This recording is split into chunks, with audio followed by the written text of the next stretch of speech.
हरि हरि बोल।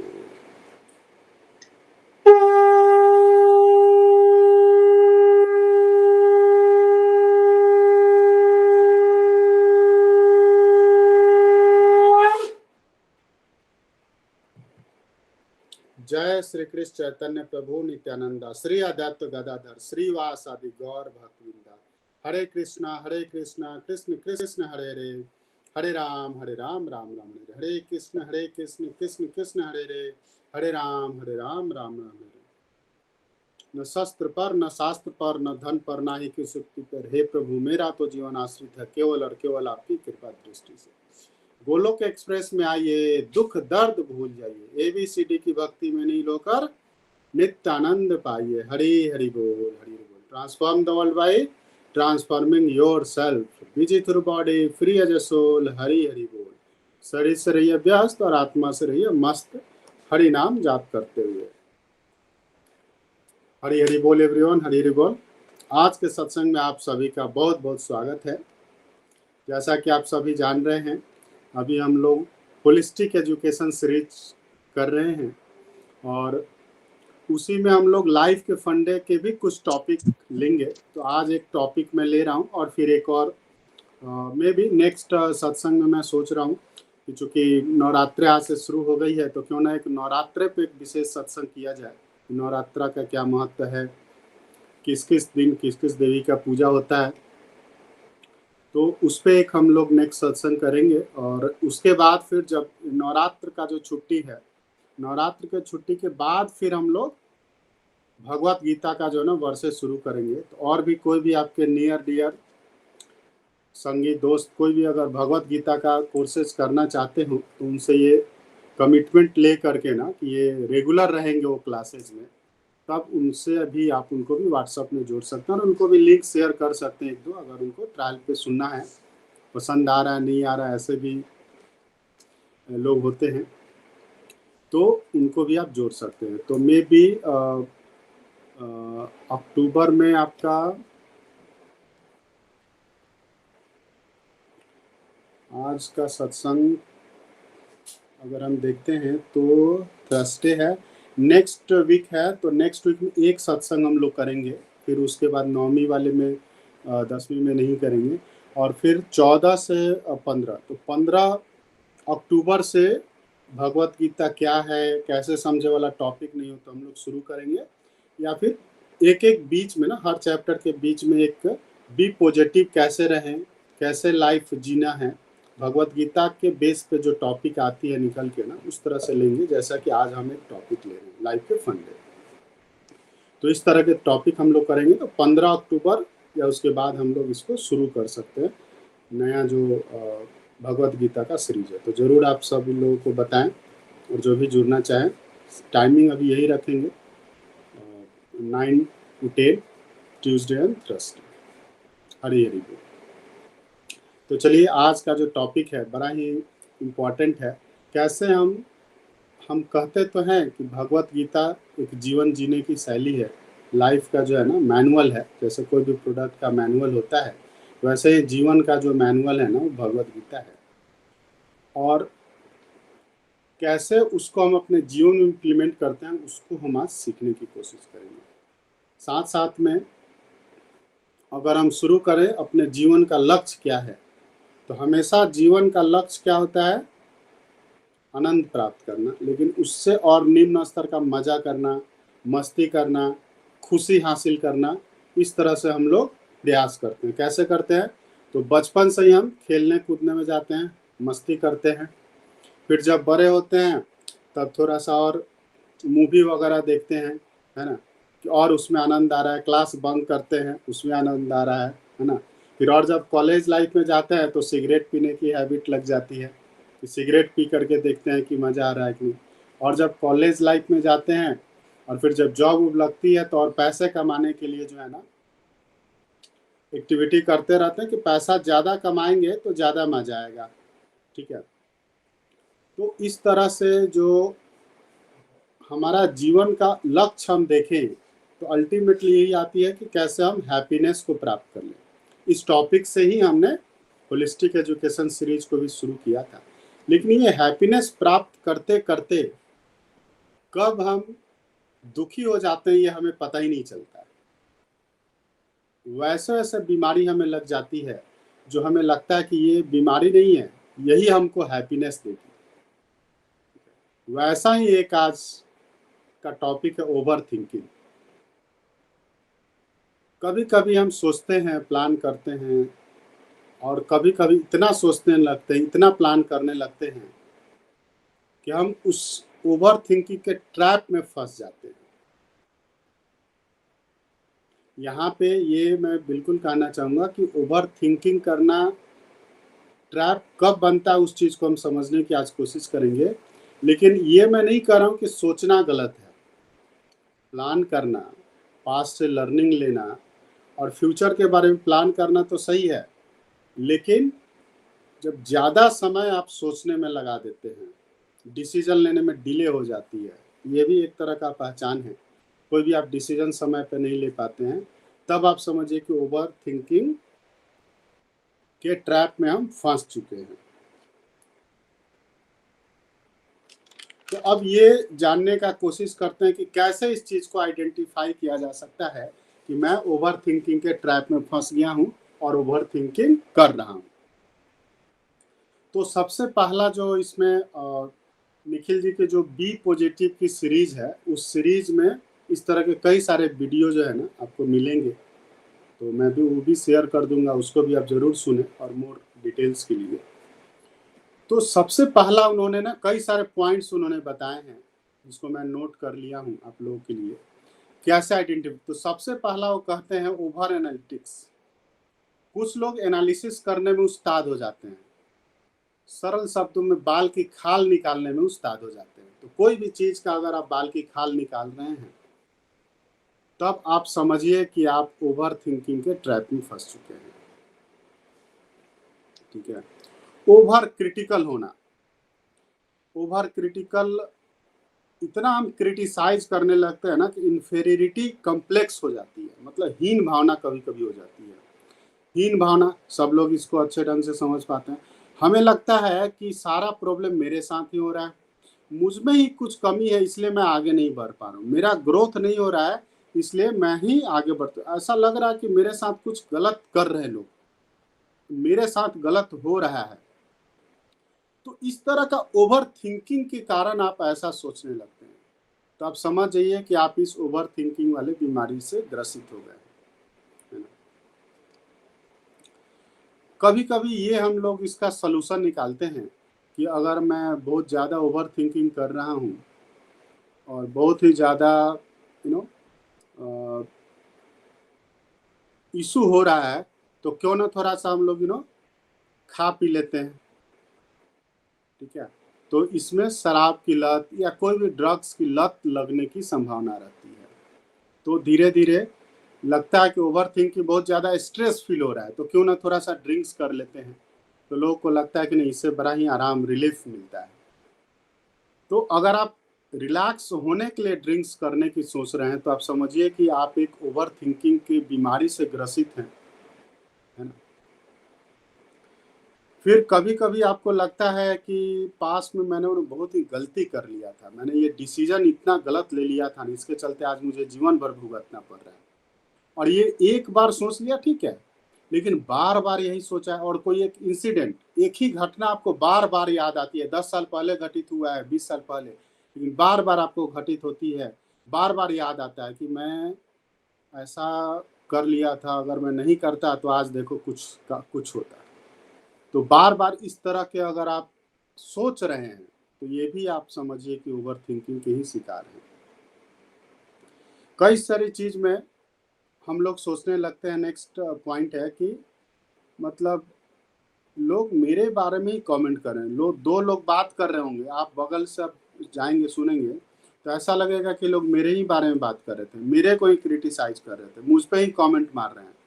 मतलब कोई भी दो बात क्या करेगा, आपको लगेगा ये लोग ताना मुझे ही मार रहे हैं, बात किसी और टॉपिक पे हो रही है, लेकिन आपको लगता है। हो सकता है वो दोनों नहीं बात कर सकते हैं, हो सकता है कर भी रहे हो, लेकिन ये जो फीलिंग्स आने लगती है, तो फिर ये फीलिंग्स का डिपार्टमेंट आप जानते हैं मन। तो मन जो है ना अब आपका काबू में नहीं है, तो ये ओवर थिंकिंग वाला जो है ना ट्रैप में आप फंस चुके हैं। कभी कभी आप दिन भर आएंगे, थोड़े से काम किए हैं नहीं किए, बट आपको बहुत ही टायर्डनेस फील होगा, मतलब लगेगा कि बहुत ही मैं आज काम करके आया, एकदम थक गया, मतलब लेबर जैसे काम करके आया ना उस तरह से मैं थक गया हूँ। तो भी आप समझिए कि आप थके नहीं हैं, लेकिन आपका मशीन थक गया है। जैसे एक कार का इंजन होता है, और इंजन जब बहुत ज़्यादा गर्म हो जाती है तो हम लोग क्या करते हैं, थोड़ा देर कार को बंद कर लेते हैं, पानी डालते हैं, ठंडा होने देते हैं, ठीक है। लेकिन ये हमारा ब्रेन तो कभी रुकता ही नहीं है। आप देखते होंगे मन हमेशा सोचते रहता है। तो वो सोचते सोचते क्या किया कि आपके मन को थका दिया, तो वो लगा कि आपका बॉडी पूरा थका हुआ है। तो जब ओवर टायर्डनेस की जब आपको फीलिंग होने लगती है, तभी समझिए कि आप ओवर थिंकिंग के पैटर्न में, ट्रैप में फंस चुके हैं। कभी कभी नींद नहीं आना, स्लीप इशू, आप जा रहे हो, काम किए हो, सारा ठीक है, बट आप सोने जा रहे हो तो नींद ही नहीं आ रहा। क्यों? क्योंकि आप सोचे जा रहे हो, कुछ ना कुछ सोच रहे हो मन में, इसलिए आपको नींद नहीं आ रही है। तो इस तरह के जो इशू हैं ये भी इसी को इंडिकेट करता है। फिर अगला है कि आपको बॉडी में ना हर जगह कहीं ना कहीं मतलब पेन फील होता है, कोई पता नहीं है, कोई चोट नहीं लगा फिर भी वहां पे दर्द हो रहा है, या कोई पैनिक अटैक आने लगना, है ना, कहीं कहीं पे अचानक से दर्द होना, इस तरह से। तो ये सब जो सिस्टम है ना, ये ओवर स्ट्रेस से, ओवर थिंकिंग से जनरेट होते हैं। अब तो हमने बहुत डिस्कस कर लिया कि ये ऐसा प्रॉब्लम है। अब आते हैं कि भाई सॉल्व कैसे किया जा सकता है। तो सॉल्व करने के लिए सबसे पहला है ना नॉलेज, राइट नॉलेज। और मैं कहूँगा कि नॉलेज से बेटर एक्सेप्ट करना इस चीज़ को कि हाँ ये मेरे में प्रॉब्लम है। तो सबसे पहले तो जो मैंने आज कई सारे पॉइंट बताए, ओवर एनालिटिक होना, ओवर क्रिटिकल होना, इंफीरियर कॉम्प्लेक्स होना, ठीक है, पास्ट पे ना गिल्टी फील करने लगना, अपने आप को हर चीज़ को पर्सनली लेना, over tiredness, sleep issue, uncertain body, unexplained body एक वगैरह होता है। तो ये सब अगर हो रहा है तो आप समझिए कि आपको ये बीमारी है, ठीक है।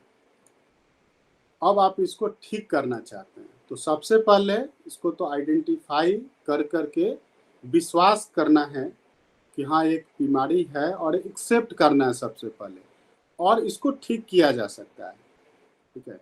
अब दूसरा जो इसमें है कि आपको डिटरमाइन अपने आप को करना पड़ेगा, मतलब डिटर्मिनेशन होनी चाहिए आपको, मतलब एकदम बदलना है आपको, सोच होना चाहिए, दृढ़ संकल्प जिसको कह सकते हैं ना, इस तरह से डिटर्मिनेशन होनी चाहिए कि हाँ मैं इसको बदल सकता हूँ।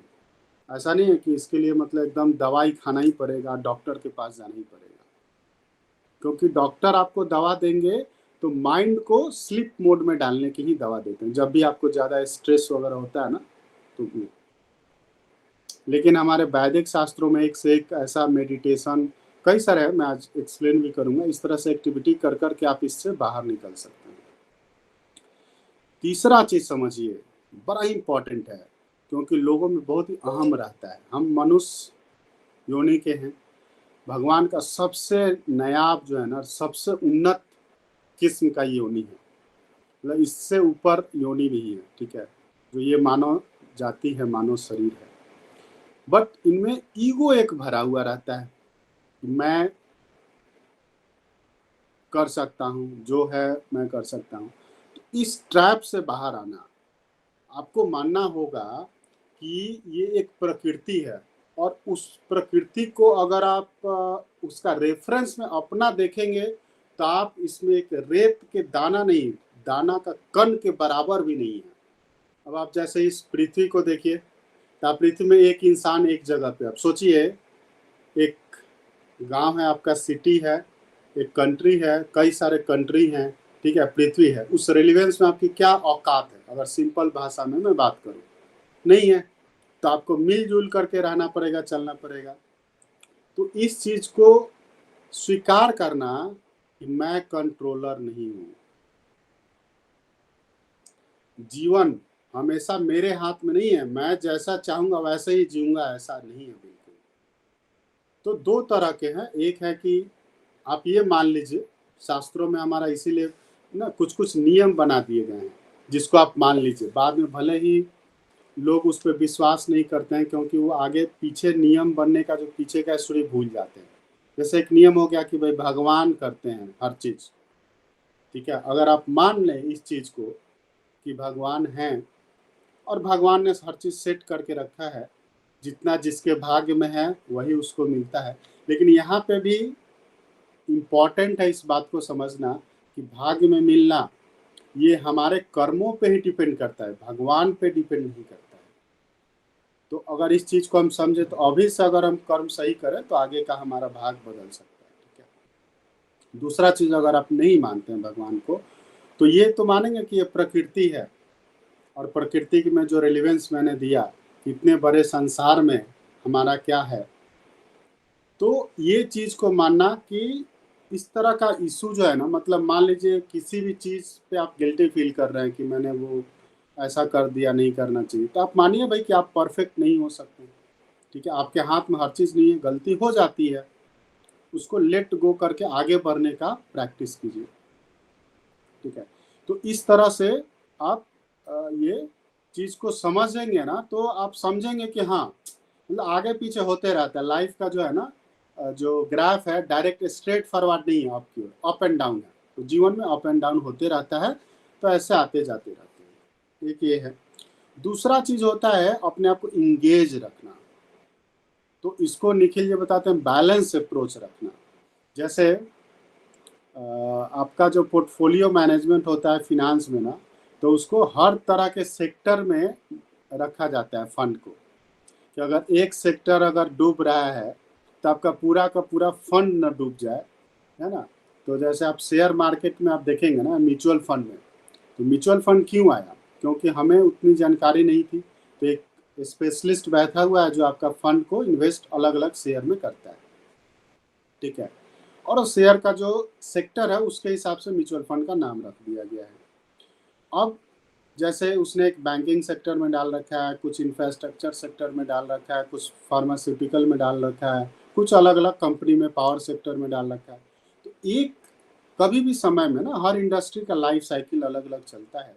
तो एक इंडस्ट्री अगर पूरी कंपनी डूब गई, उस सेक्टर के सारे शेयर मार्केट डाउन हो गए, तो दूसरे कंपनी के तो शेयर बढ़ेंगे। तो इस तरह से आपका जो है ना बैलेंस अप्रोच करा जाता है। तो ये बड़ा ही डाइवर्सिफाई पोर्टफोलियो जिसको बोला जाता है, ठीक वैसा ही आप अपने जीवन के पोर्टफोलियो को डाइवर्सिफाई कीजिए। तो इसका क्या मतलब है?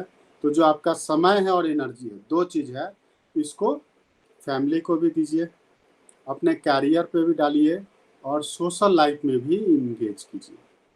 आप ऐसा एक लाइफ साइकिल बनाइए कि आप अपने घर पे भी समय दे रहे हो, ऑफिस और बिजनेस के लिए भी समय दे पा रहे हो, और सोशल लाइफ भी थोड़ा सा बना रहे हो। तो इस तरह से क्या ना, आप हर एक्टिविटी में इंगेज रहोगे, तो आपके पास ओवर थिंकिंग के लिए टाइम ही कहाँ है। तो ओवर थिंकिंग आप कैसे होगी? अब जैसे मैं अगर आप देखेंगे ना, तो मतलब यहाँ से ऑफिस से आने के बाद भी सत्संग की तैयारी करते रहता हूँ। तो कुछ ना कुछ बच्चों को कभी जिस दिन सत्संग नहीं पढ़ा रहा हूँ, तो कहीं ना कहीं अपने आप को इंगेज रखता हूँ, तो उस दिन अच्छा रहता है। अगर नहीं इंगेज रहूँगा तो क्या होता है, टीवी चालू कर दीजिए, कुछ ना कुछ आप सीरियल देखे जा रहे हैं। तो अपने आप को इंगेज करना भी इम्पॉर्टेंट है। तो जो आपका जो एनर्जी है और आपका जो समय है, इसको डाइवर्सिफाई कीजिए, हर जगह थोड़ा थोड़ा लगाइए। तो अगर एक जगह से कुछ समस्याएं दुख आ रही है ना, तो दूसरे जगह से तो सही आ जाएगा, तो बैलेंस अप्रोच हो जाएगा। अगर आपको हर जगह से दुख मिलने लगेगा और आपको लगेगा हर जगह ही मेरा बुरा हाल है, तब आप डिप्रेशन के शिकार हो जाएंगे। तो वो अलग ही मतलब रास्ते पे आप चले जाएंगे। तो बहुत लोग जो है ना, इस चीज को समझते नहीं, डाइवर्सिफिकेशन को। मतलब ऑफिस है, बिजनेस है, तो दिन रात उसी में अपने आप को झोंके हुए हैं। तो इस चीज से जरूर बचे, और जो भी आपका इमोशन है और जो समय है ना, इसको हर जगह लगाइए, तभी जा करके आप बढ़ ये हो पाएंगे। इसका और एग्जांपल मैं और डिटेल से देना चाहता हूँ। जैसे डॉक्टर है, तो एक पेशेंट आता है तो उसके बारे में पूरा हिस्ट्री सुनता है, समझता है, फिर चला जाता है। दूसरा पेशेंट आता है तो क्या पहले पेशेंट के बारे में सोचते रहता है? ऐसा नहीं है ना। दूसरा पेशेंट आया, फिर उसके बारे में सुना, उसके बारे में समझा सोचा। ठीक वैसे ही अब जैसे मैं अपना पर्सनल एग्जांपल लूँ, अब जैसे मैं आज का दिनचर्या ही सिर्फ मैं सोच रहा था कि कैसे इस एग्जांपल को मैं नोट करूँ। अब जैसे मेरे पास एक डिपार्टमेंट के आए, उन्होंने कहा भाई ये प्रॉब्लम है, कुछ डिले हो गया था, इसका पेमेंट करना जरूरी है। तो अब मैं क्या उस पे चेक तो करता हूँ कि क्यों डिले हुआ, बट क्विकली चेक करता हूँ। अब इसको इन्वेस्टिगेशन मोड पे मैं नहीं जाता हूँ। फिर एक दूसरे डिपार्टमेंट के लोग आए, बोले कि भाई हमारा यहाँ पे ओपेक्स कैपेक्स बजट नहीं है, वहाँ पे इशू आ रहा है। फिर तीसरा आ गया, कंपनी सेक्रेटरी से बात हो रही है कि भाई हमारा जो है ना बहुत सारा टास्क था, इशू हो रहा है, नहीं हो पा रहा है। फिर वेबसाइट टीम से बात हो रही है कि ऐसे वेबसाइट डेवलपमेंट करनी है। फिर ऑडिटर से बात होने लगी। तो आप एक दिन में देखेंगे, फिर अपना अकाउंट्स रिव्यू क्लोजिंग चल रहा है, उसका रिव्यू होनी रहेगी। तो हर चीज़ को डाइवर्सिफाई करते गया तो क्या हुआ, लेकिन अब जिनके पास काम ही नहीं है वो एक काम को करेंगे और उसी में दिन भर सोचते रहेंगे। ठीक है, तो उनका जो पैटर्न है ना वो डिफरेंट हो जाएगा, rather than engage in the multiple platform. तो ये एक एग्जाम्पल है कि हर लोग ऐसा करते हैं, बट क्या आप इसको अपने जीवन में लागू कर पा रहे हैं? तो ये बड़ा इंपॉर्टेंट है कि आप जीवन में, तो तीन चीज तो बेसिक है, फैमिली है, बाहर सोशल लाइफ भी है, और ऑफिस बिजनेस है। तो तीन में तो करें। इसके अलावा चौथा है, चौथा एक अपनी हैबिट डेवलप करें, हॉबी। आपका हॉबी हो सकता है जो आपको स्ट्रेस फ्री करे और सात्विक भी हो नेचर का। ऐसा ना हैबिट हो कि भाई हमको शराब पीने में ही बड़ा मजा आता है, ये मैंने हैबिट बना लिया है। तो ये ऐसी हैबिट नहीं बताई जा रही है।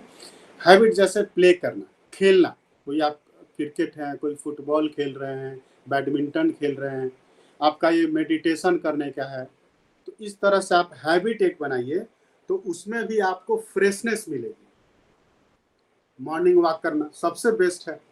आप जब बाहर जाएंगे, दुनिया में हरियाली देखेंगे, तो बड़ा ही फ्रेशनेस और एनर्जी आपको मिलेगी। नेक्स्ट है कोई ना कोई स्पिरिचुअल एक्टिविटी करना। तो एक तो ये स्पिरिचुअल एक्टिविटी तो हम सारे सनातन करते हैं कि सुबह नहा करके पूजा पाठ करते हैं, लेकिन उसके अलावा भी एक भजन करना या कोई आरती गाना, इस तरह के जो है एक्टिविटी आप कर सकते हैं, और मन लगा के करें जब भी करें। और स्पिरिचुअलिटी, मंत्र मेडिटेशन का तो मतलब मेरे जीवन में इतना गहरा इम्पैक्ट है कि जो एक्सेसिव थिंकिंग वाली बीमारी थी मुझे भी थी, और मुझे इतनी ज़्यादा थी, मैं कई बार आप लोगों से बता भी चुका हूँ कि मतलब कोई भी अगर आपको क्रिटिसाइज कर देता है तो ईगो तो बहुत रहता है कि आप तो भाई बहुत पढ़े लिखे हैं, चार्टर्ड अकाउंटेंट हैं, कंपनी में हैं, आपको कैसे कोई किसी ने ऐसे क्रिटिसाइज कर दिया। तो वो क्या गलती थी, कभी कभी मैं रियलाइज करता था कि गलती है, कभी कभी होता था कि नहीं हमारा स्टेटस है, उस हिसाब से लोगों को बिहेव करना चाहिए। तो इस तरह से होता क्या है कि आप उसी में थिंकिंग में प्रोसेस में चले जाते हो, घर पे आ रहे हो, सोच रहे हो, सो रहे हो, उसी में सोच रहे हो, नहा रहे हो अगले दिन। तो इस तरह के एक्सेसिव थिंकिंग हमारी काफ़ी पहले थी, लेकिन मैं शुक्रगुजार हूँ अपनी कंपनी का, उसने कई तरह के लाइफ ट्रांसफॉर्मेशन कोर्स कराई। जैसे आकार एक एनजीओ प्लेटफॉर्म है, एनजीओ है गुजरात की, जो चेंज बिहेवियर आपका चेंज हो इस पे वो काम करती है। ऐसे ऐसे उसके प्रोग्राम है, ऐसे ऐसे मैंने अटेंड किए हैं। जो आर्ट ऑफ लिविंग के कोर्स थे, एक दो मैंने किया है, मेडिटेशन वगैरह कोर्स। और उसके बाद जब मैं गोलोक एक्सप्रेस से जुड़ा, तो पहले तो मैं जस्ट एक समझदारी आने लगी थी कि नहीं नहीं ये सब एक्सेसिव थिंकिंग है, लेकिन उसको सॉल्व मैं गोलोक एक्सप्रेस से जुड़ करके जब नाम जाप करना शुरू किया, तभी जा करके इस चीज़ पे मैंने पूरी तरीके से काबू किया है। अभी भी आता है, देखिए आएगा तो सब समस्या है, लेकिन आप उसको टैकल कैसे करते हैं ये आपकी ज्ञानता पे और आपका एक्सपीरियंस पे डिपेंड करता है। तो आप फटाफट जो है ना आती है, ठीक है ये समस्या है, चलो ठीक है, एक्सेसिव थिंकिंग नहीं, कट करो, किसी और चीज़ में अपने आप को इंगेज कर दो। तो ये एक बड़ा ही इंपॉर्टेंट है, स्पिरिचुअल एक्टिविटी करना। तो ये आप करेंगे तो इससे भी आपको एक्सेसिव थिंकिंग बिल्कुल रुक जाती है। नेक्स्ट निखिल जी बताते हैं 80-20 प्रिंसिपल, बहुत ही कारगर प्रिंसिपल है। आपका जो भी प्रेजेंट में काम कर रहे हैं ना, और एक्सेसिव थिंकिंग होती क्या है, जब हम ज़्यादा पास्ट के बारे में सोचने लगते हैं तो सोचते सोचते सोचते रहते हैं और अब सोचते हैं कि हमने गलत कर दिया। और कभी कभी हम फ्यूचर के बारे में सोचते रहते हैं, प्रेजेंट में करते कुछ नहीं है। तो उनका क्या नाम है कि आप 80-20 मतलब 80% आप टाइम दो प्रेजेंट में, जो भी आप काम कर रहे हो फोकस में करो। अब जैसे मैं अभी सत्संग करा रहा हूँ तो फोकस है इसी में, बैकेंड में विचार आ रहे हैं कि ऑफिस में क्या चल रहा होगा, घर पे वो क्या सोच रहे होंगे, लेकिन उस विचार को तुरंत वहां पे जो है ना बॉर्डर लाइन लगा दीजिए, स्विच ऑफ स्विच ऑन भी मैं बताऊंगा इसके बाद। तो आप इस प्रैक्टिस को मतलब प्रेजेंट में 80% अपना समय दें। कोई भी आप एक्टिविटी कर रहे हैं तो उसमें 80% फोकस के साथ, फोकस तो 100% मतलब 80% समय दें प्रेजेंट में के प्लानिंग के लिए और प्रेजेंट के लिए, प्रेजेंट में रहे। 3% आप दे पास्ट में अपने समय में, कि 10% आप मतलब आप दिन भर का अगर टाइम शेड्यूल देखते हैं ना तो उसमें 10% समय दे कि पास्ट में हमने ये गलती किया था, अगर ऐसे नहीं ऐसे करते तो बेटर आता। मतलब आप उसे लर्निंग लीजिए ग्रोथ के लिए, और 10% समय दे प्लानिंग भी कीजिए फ्यूचर के लिए। ठीक है, कि फ्यूचर में हमें ऐसा नहीं ऐसा होना चाहिए, तो इस तरह से हमें ये स्टेप्स लेना चाहिए। लेकिन 80% समय जो है ना आपको अपना प्रेजेंट पे देना चाहिए। तो आप प्रेजेंट में देंगे ना तो आपका जो एक्शन है उसमें बहुत ही ज़्यादा इंप्रूवमेंट, क्वालिटी ऑफ एक्शन होगा आपका, तब जाकर के आप अच्छे ढंग से कर पाएंगे। इसके अलावा जो फूड पे भी बड़ा इंपॉर्टेंट है, जैसा अन्न वैसा मन, और मन से ये सारे जो है ना ओवर थिंकिंग और ये सब प्रोसेस का है। तो सात्विक भोजन पे फोकस करें, जो है ना मतलब ज़्यादा मसालेदार भोजन और ज़्यादा बासी भोजन, स्वास्थ्य मतलब हमने इस पे ऑलरेडी कई बार चर्चा कर रखे हैं, तामसी भोजन, राशि भोजन और सात्विक भोजन क्या है। समराई मतलब सिंपल शब्दों में जो बीमार लोगों का खाना है ना, जो सुपाच अच्छे से पाचन होती है, बीमार के समय डॉक्टर आपको प्रिस्क्राइब करते हैं ना, रोटी सब्जी साधारण, वही है मतलब सात्विक भोजन है। तो उसको आप ग्रहण करें, तब देखिए कैसे भाग जाता है। आप इसको प्रैक्टिस में करके 1 हफ्ते आप देखिए सात्विक भोजन पे रह करके कैसे आपका एक्सेसिव थिंकिंग माइंड कैसे आपके कंट्रोल में आता है। इसके बाद एक इम्पॉर्टेंट बड़ा ही है, ब्लेसिंग को काउंट करना। हम लोग अपने आप को हमेशा क्रिटिसाइज करते रहते हैं और हम हमेशा कंपेयर करते रहते हैं दूसरे लोगों के साथ, मतलब जो आपके ऊपर है, कभी भी आप अपने आप से कंपेयर नहीं करते। तो ये भी 2 टॉपिक है अलग अलग, काउंट द ब्लेसिंग, इस पे एक दिन डिटेल से चर्चा करेंगे, और काउंट द ब्लेसिंग और पे हम लोग डिटेल से चर्चा करेंगे। और मैं भूल गया उस चीज़ को। तो ब्लेसिंग पे भी पहले आप ब्लेसिंग को काउंट कीजिए, मतलब हम लोग हमेशा अपने आप को क्रिटिसाइज जो हम दूसरे को करते रहते हैं, तो अपने आप को हम क्रिटिसाइज ना करें। मतलब हमारे साथ ही दुख है, सारा समस्या हमारे साथ ही है, भाई जो जो अच्छा है उसको तो काउंट कर लीजिए। और दूसरा कंपेयर का मैं पॉइंट कर रहा था, सॉरी। तो कम और तो पहला अपना आपके पास जो है, आप जो इस लेवल तक आ रहे हैं उस चीज़ को अपना जो है ना काउंट कीजिए कि भगवान हमारे हाथ पांव तो सही दिए हैं, 1 करोड़ों का है, एक उंगली कट जाएगा तो आपको मिलेगा नहीं कोई।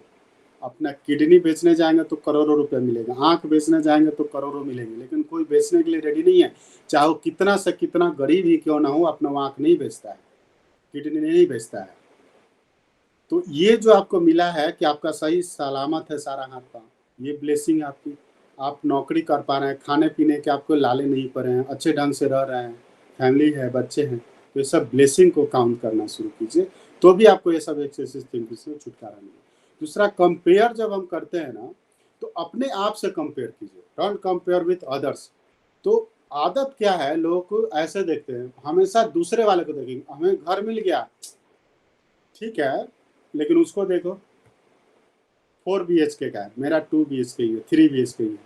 कार कार ले लिए, बड़ा अच्छा चल रहा है, फिर भी देखो रोड पे देखेंगे, देखो BMW चल रहा है, वो देखो उस ब्रांड का कार है, हमारा तो ठीक है बस चालू चल रहा है। तो हर चीज़ का मोबाइल, मोबाइल तो हर हाथ में है, और मोबाइल में आज हमारे पास ये मोबाइल, लेकिन उसको देखो एप्पल का भी नया लॉन्च हुआ, खरीद लिया उसने। हमारे पास तो है ही नहीं। तो ये सब जो कंपेयर दूसरे से करें तो इससे क्या होता है, तो ये सब आपको जो है ना ट्रैप में फंसाने का ये सब है। तो ये सब आप कंपेयर बंद कर सकते हैं। एक बड़ा इंपॉर्टेंट है ना कि फ्रेशनेस, एक तो फ्रेशनेस था कि आप डेली आप मॉर्निंग वॉक कर सकते, एक्सरसाइज करते हो। एक है पूरा अपने रूटीन लाइफ से ब्रेक लेना, शॉर्ट ब्रेक, मतलब महीनों के लिए नहीं बोल रहा हूँ, 3-4 दिन या 2 दिन कभी ब्रेक लेकर के कहीं होता है ना आउटिंग करना, कहीं प्रकृति में जाना। ऐसा नहीं है कि आप जा करके मॉल में घूम रहे हैं 2 दिन, या ऐसा मेट्रो सिटी में चले गए, नहीं, प्रकृति में जाइए जहाँ पे आपको शुद्ध हवा मिल सके, है ना। आजकल ज़्यादातर लोग ऐसे ही प्रेफर करते हैं, जो है ना ऐसा। वैसे तो सबसे बेस्ट है, ऐसे तीर्थ स्थल भरे पड़े हैं जहाँ पे हर तीर्थ स्थल ही भगवान ने जो है ना पहाड़ों पे और नदी किनारों इस तरह से और प्रकृति के गोद में बनाए हुए हैं। तो हर तीर्थ स्थल में आप भ्रमण कीजिए 2-3 दिन के लिए, 1 हफ्ते के लिए। तो आप अपना रूटीन टाइम से अलग हट के आप प्रकृति के आनंद लीजिए, आउटिंग कीजिए फैमिली के साथ, फिर देखिए कैसे आपको आनंद आता है ना। तो ये कर सकते हैं, तो इससे भी आपका फ्रेशनेस काफ़ी हो सकता है। बुक पढ़िए, पॉजिटिव बुक। आजकल तो बुक नहीं पढ़ते हैं तो आजकल तो ऑडियो बुक आ गया है मोबाइल में भी। ऑडियो बुक क्लिक करते रहिए, पढ़ पढ़ के सुना रहा सुन सकते हैं। योगा कीजिए, यूट्यूब में मोटिवेशनल वीडियो देखिए, इतने सारे संत महात्माओं का ना पॉजिटिव वीडियो मिलेगा। तो इस तरह से कई सारा आप जब एक्टिविटी करेंगे ना, और ये मैं फिर से अब रिपीट कर देता हूँ, 10-11 पॉइंट मैंने बताया है। एक तो राइट नॉलेज होने चाहिए, हाउ टू आइडेंटिफाई कि एक्सेसिव थिंकिंग है। दूसरा, डिटर्मिनेशन होनी चाहिए, आपको दृढ़ संकल्प होना चाहिए कि हाँ मुझे इसे बाहर निकलना है। थर्ड, आप सोचेंगे कि we are not the controller, ठीक है, जीवन में हमारे हाथ में नहीं है, ठीक है। फोर्थ होता है बैलेंस अप्रोच लेना। फिफ्थ था कि हॉबी आपको एक डेवलप कर लीजिए ताकि आपको फ्रेशनेस मिले। वो एक्टिविटी जब आप रेगुलर बेसिस पे करेंगे ना तो आपको बड़ा ही अच्छा मिलेगा। स्पिरिचुअल एक्टिविटी करना। सेवेंथ था 80-20 प्रिंसिपल को फॉलो करना। 8, सात्विक भोजन ग्रहण कीजिए। 9 था ब्लेसिंग को काउंट कीजिए। 10 था शॉर्ट ब्रेक और फैमिली के साथ आउटिंग कीजिए। और 11th में तो बहुत सारे जो भी मिसलिनियस पॉइंट थे, योगा करना, बुक्स पढ़ना, यूट्यूब देखना, तो ये सब करेंगे तो आप बिल्कुल और ज़रूर ही, क्योंकि मैं तो इस दौर से गुजरा हूँ और मैंने अनुभव किया है, ज़रूर आप ओवर थिंकिंग के इस ट्रैप से और इस बीमारी से, सोचना बड़ी ही अच्छी आदत है, लेकिन ज़्यादा सोचना एक बीमारी है जिससे आप बाहर आ सकते हैं। और लास्ट में, थिंक लेस डू मोर, सोचे कम काम ज़्यादा करें, lead a fresh and positive life. तो आप सोचे कम काम ज़्यादा करें, इसी से आपको जो है ना पॉजिटिव लाइफ आप जीवन जी सकते हैं। हरे कृष्ण कृष्ण कृष्ण हरे हरे, हरे राम राम राम। हरी हरी बोल एवरीवन, हरी हरी बोल। तो आज का सत्संग मेरे तरफ से इतना ही रहेगा। तो ये है बी पॉजिटिव सीरीज, जिसमें निखिल जी और नितिन जी स्पेसिफिकली एक एक टॉपिक को उठाते हैं, उसको एक्सप्लेन करते हैं, और उस टॉपिक को लेने के लिए मुझे भी निखिल जी गुरु जी ने कहा था कि सत्संग में जब आप भगवत गीता शुरू करो तो बीच में होलिस्टिक एजुकेशन और लाइफ के फंडे लो। उन्हीं के आदेश से मैंने सोचा कि होलिस्टिक एजुकेशन का तो हम लोगों ने कर लिया, थोड़ा लाइफ के फंडे के भी 1-2 टॉपिक ले लेते हैं और इसको बीच में करते रहेंगे। तो ये मेरे तरफ से था। और ये जो लाइफ के फंडे हैं ना, इसमें आपको अपना भी एक्सपीरियंस हमेशा शेयर करते रहना पड़ेगा, तभी जा करके आप इसमें पार्टिसिपेट कर पाएंगे, एक्सपीरियंस कर पाएंगे, है ना। तभी जाके आप इस चीज़ को अच्छे ढंग से समझ पाएंगे और मैं भी समझ पाऊंगा, है ना। नहीं तो ऐसा एक जैसा मैं ही सिर्फ बोलता रहूँ तो लगेगा टीवी में आप लोग देख रहे हैं ना, मैं टीवी की तरह बोल रहा हूँ, तो ऐसा नहीं होना चाहिए। तो आज के एक्सेसिव थिंकिंग पॉइंट पे अगर कोई अपनी लर्निंग शेयर करना चाहते हैं, अपना एक्सपीरियंस शेयर करना चाहते हैं, तो ज़रूर हैंड रेज करके 1-2 मिनट में अपनी बात को रखें कि क्या एक्सेसिव थिंकिंग और आपने कैसे इसे पार लिए हैं, और फिर तब जाके हम लोग सत्संग को कंक्लूड करेंगे। तो हरी हरी बोल ठाकुर सर और प्रेम जी, 2 लोगों ने हैंड रेज किया है, तो ठाकुर सर आप अपनी बात को रख सकते हैं। हरे कृष्णा। म्यूट सर आपका है, अनम्यूट पे क्लिक कीजिए जो माइक वाली बटन है। जी सर, अनम्यूट हो गया जी। हरी हरी बोल सर। काजल जी, आज का सत्संग बहुत ही अच्छा था और बहुत सारे अच्छे इन्फॉर्मेशन मिले हैं। मैं और मैं आपने जो बताया कि एक्सेसिव थिंकिंग से कैसे बाहर निकला जा सकता है, मैं भी बीच में एक्सेसिव थिंकिंग के चंगुल में फंसा था और मुझे उससे निकलने में आपने जो 8-9 तरीके बताए, जो लास्ट में आपने बताया, ऐसे तो सारे के सारे इक्वली इम्पोर्टेंट है और सही तरीके हैं, पर मैंने जो प्रयास किया वो था माला जाप करना, सत्संग सुनना, अच्छी विचारों को सुनना। यूट्यूब में मैंने शुरू किया और जीवन में जो परिवर्तन आया है वो मैं देखता हूँ और मैं चाहता हूँ कि सभी लोग उसको करें और अपने जीवन में खुशियाँ लाएं। अब रही बात एक्सेसिव थिंकिंग की, मैं मैं मैं बताना चाहता हूँ कि एक्सेसिव थिंकिंग कभी भी हम लोग किसी पॉजिटिव चीज के बारे में नहीं करते हैं। मतलब अगर अगर मुझसे कोई ये पूछे कि कभी आपने एक्सेसिव थिंकिंग किया है जब आप अपने लाइफ में सक्सेसफुल हुए, नहीं, बस सक्सेसफुल हो गए, बस खुशी आ गई। तो हम करते कब है excessive thinking? It's a fear of failure. मतलब हम ऐसे सारे सिचुएशन को अपने दिमाग में लाते हैं जहां हम फेल कर सकते हैं। और वैसे तो बहुत लंबी लिस्ट है, बिकॉज दुनिया में सब कुछ ऐसा तो है नहीं कि मैं जो चाहता हूँ वैसा होगा। तो हम क्या एक पूरी लिस्ट तैयार करते हैं, मैं यहाँ फेल हो सकता हूँ, मेरा इन्वेस्टमेंट खराब हो सकता है, मेरा बच्चा नहीं पढ़ सकता है, मेरी तबीयत खराब हो जाएगी, मेरे कलीग्स हमसे ज़्यादा पैसा पा रहे हैं, हमसे ज़्यादा जल्दी ऊपर उनका प्रमोशन हो जा रहा है। तो ऐसी बहुत सारी बातें हैं जो निगेटिविटी से भरी हैं और हम उसी के बारे में सोचते रहते हैं। और ये जो निगेटिव बातों को सोचना, ये अल्टीमेटली हमारे मन में फियर क्रिएट करता है, फियर ऑफ फेलियर, और वो that leads to anxiety and it finally goes to depression. और ये डिप्रेशन का सबसे बड़ा प्रॉब्लम क्या है? मुझे नहीं लगता है इसकी कोई दवा है जिससे आप ठीक हो सकते हैं। माने fear of failure leads to anxiety and that leads to depression. और अमूमन आप किसी डॉक्टर के पास जाएंगे तो वो क्या करता है कि आपके परिवार वालों को कैसे शांति मिले और आपको कैसे शांति मिले, आपको सिडेटिव टैबलेट दे देगा, आप सोए रहिए, आप भी सोए हुए हैं, परिवार वाले भी शांत हैं।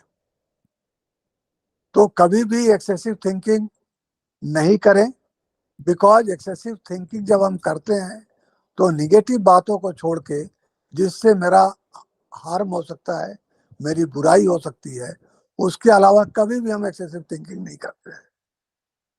So we should all believe in God and we should be assured that there will be nothing wrong happening to us, because we all of us who are part of this satsang by Kajal ji, we have got spirituality within us, and the God will be by our side to help us and to see that we do not get into a wrong trap.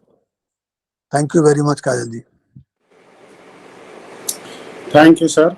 और बहुत ही अच्छे ढंग से आपने एक ये भी point जोड़ा कि एक्सेसिव थिंकिंग करे तो भाई कोई पॉजिटिव चीज़ का करे, बट वो हम पॉजिटिव चीज़ का जो है ना वो एक्सेसिव नहीं करके निगेटिव चीज़ का ही ज़्यादा एक्सेसिव थिंकिंग करते हैं। और बहुत ही अच्छे ढंग से अपना भी आपने एक्सपीरियंस शेयर किया, हमारे सभी श्रोता लोग को बड़ा अच्छे ढंग से समझ में आया होगा कि हाँ ये होता भी है और इससे बाहर भी आया जा सकता है। Thank you sir. Hari Hari बोल प्रेम जी, आप भी अपनी बात रख सकते हैं। हरी हरी बोल जी सभी लोगों को। तो आज का सत्संग में जितना भी बात बताया आपने, तो बहुत ही अच्छा पॉइंट है और ये सब आता ही रहता है। जैसे जितना बात आपने बताया था एक्सेसिव थिंकिंग के बारे में और इस सब के बारे में, इनके साथ अभी ठाकुर सर जो बोले उनको भी कंक्लूड ऐड करके देखा जाए तो मुझे तो लगता है कि अभी मैं इसी चंगुल में फंसा हूँ और आप लोगों को इतना पॉइंट बताया उससे आप निकालने की कोशिश करूँगा, क्योंकि ये चीज़ मेरे साथ ऐसा ही हो रहा है। अभी जैसे ठाकुर सर बोले कि इसे निकालने का क्या क्या तो क्यों हो जाता है इसमें, तो वही सब लगता है कि मुझे कुछ उसमें पार्ट एंड पार्शियल अभी मेरे साथ ऐसा हो रहा है।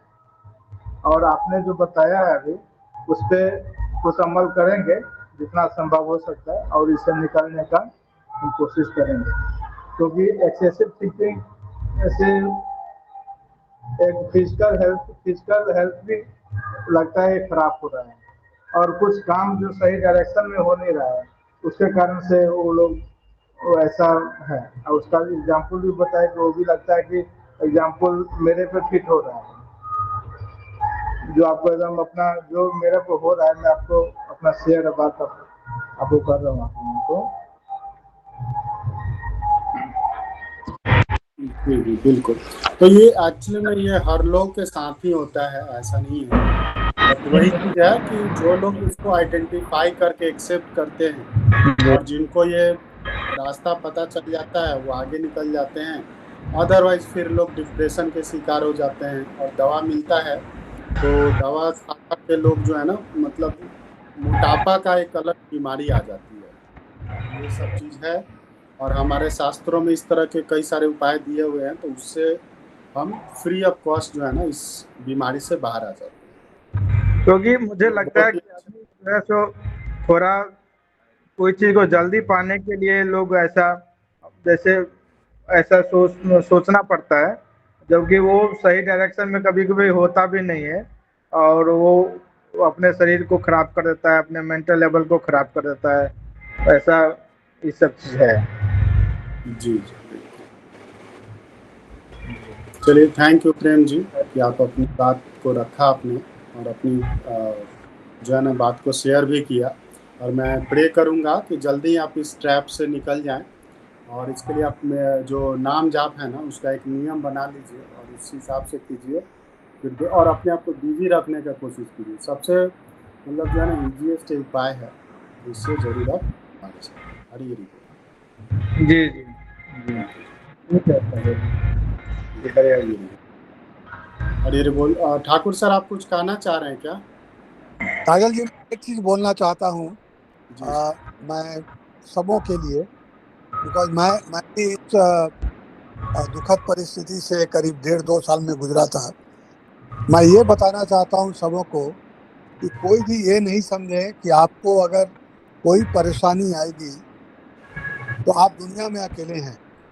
आपको बहुत लोग ऐसे मिलेंगे जो आपको हेल्प करेंगे।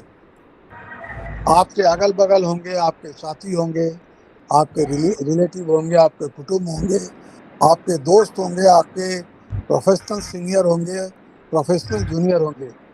बट दुनिया में किसी भी प्रॉब्लम में आप फंसे, आप ये मान के चलिए कि वो हेल्प आपके पास खुद ब खुद पहुंच जाएगा।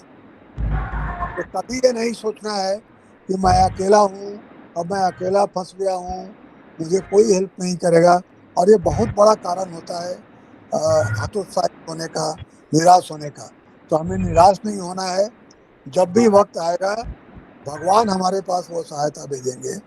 और मैं ये खुद महसूस करता हूँ, वो सहायता मेरे पास 2021 जब काजल जी मुझसे मिलने मेरे घर में कलकत्ता में आए थे। अब वो क्यों आए थे, कैसे आए थे, वो तो मैं नहीं बता सकता हूँ, पर उनके आने से क्या हुआ वो मैं जानता हूँ। तो भगवान ने शायद मेरी सहायता के लिए उनको मेरे पास भेजा। तो ऐसे ही दुनिया चलती है और सबके साथ ऐसा होगा। Thank you. जी बिल्कुल सही कहा सर आपने। एक्चुअली में ये जो सिस्टम चलता है ना, ये इस तरह से चलता है क्योंकि भगवान हमारे हृदय में ही है। तो जब भी हम दुखी होते हैं ना, तो हम इधर उधर सॉल्यूशन ढूंढते हैं। लेकिन जब थक हार करके जब हम भगवान के पास जब जाते हैं ना, मंदिर में जाते हैं या फिर खुद बोलते हैं कि प्रभु अब मेरी मदद कीजिए, तो आप तुरंत आपको मैसेज हो, तो वहाँ पे वो सब देख रहे हैं। भगवान अद्वैत के रूप में आपके अंदर ही है, वो तुरंत मैसेज ट्रांसमिट होता है और आस पार के जो भी लोग हैं ना, वो रिएक्ट करते हैं और आपके पास जो है ना मतलब मदद भगवान के द्वारा चलिए, मे भी आप उसको आइडेंटिफाई नहीं कर पाएंगे जब तक आप इस रास्ते पे स्पिरिचुअल कॉन्सेप्ट को नहीं समझेंगे, लेकिन ये मान करके चलिए कि ये सिस्टम चलता है। और मैंने भी अनुभव किया है, सर ने भी अनुभव किया है और कई लोगों ने अनुभव किया है कि जब भी आप प्रेयर करेंगे ना, तो प्रेयर की शक्ति बहुत है, काम करती है और उसमें मदद मिलता है। लेकिन वही होता है कि भगवान से सच्चे मन से, सच्चा मन मतलब सच्चे मन ही होता है, आप याद करेंगे ना तो सहायता अपने आप पहुंच जाती है। और दूसरी चीज़ है, आप सहायता मांगे भी लोगों से तो ज़रूर आपको मिलेगी। और ये जो बेचारापन वाला जो है ना, अकेलापन, वो भी एक बीमारी है। वो भी सर एक टॉपिक है जिस पर निखिल जी ने बड़े अच्छे ढंग से एक दिन एक्सप्लेन किया, वो भी एक दिन टॉपिक लेंगे। तो बीच बीच में इस तरह के टॉपिक लेते रहेंगे और ये सब से हम लोग आराम से निकल सकते। चलिए, हरी हरी। चलिए, तो आज का सत्संग हम लोग यहीं पे कंक्लूड करते हैं, इस आशा के साथ कि सब लोग काम ज़्यादा करेंगे और सोचेंगे कम। हरे कृष्ण कृष्ण कृष्ण हरे हरे, हरे राम राम राम।